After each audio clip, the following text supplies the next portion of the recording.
To paint all Muslims with the same broad brushstrokes is just ridiculous. We're talking about 1 billion people.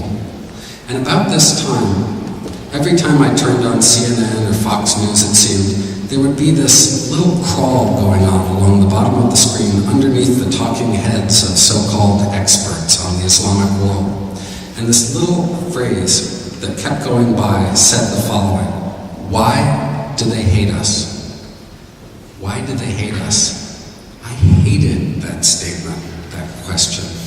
It drove me crazy, and I'll tell you why it drove me crazy.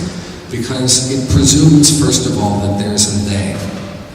We're talking about 1/4 of the Earth's population, more than 1 billion people. To think that they all think any one thing just seemed typical oversimplification and stereotyping. And so I thought, how do I try to tell the stories that I've learned traveling to Islamic countries, understanding that the great majority of people are not these nut jobs and extremists and wackos that we're seeing on television so often, but good, simple people who want the same things that Americans do: peace, more opportunity for their family, a better life for their children. And about this time, I was introduced to Greg Mortensen.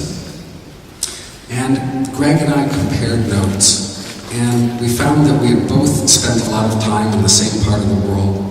And Greg told me about what he was trying to do. And I thought, here's somebody who really gets it.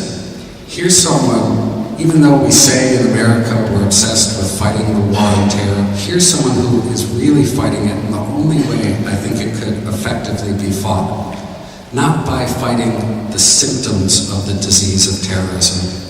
And by symptoms, I mean people with names like Saddam or Osama. But by fighting the disease itself, the root causes of terrorism itself. And by that, I mean poverty and ignorance. Greg was going to work every day, rolling up his sleeves and building schools for girls in the Taliban areas. I could think of nothing that was doing more good in the world than that. It was making a stronger argument that Americans want to extend hope and opportunity. We're not your enemy. And Greg asked me if I would write this book about him. And I said, I can't imagine anything more important than that.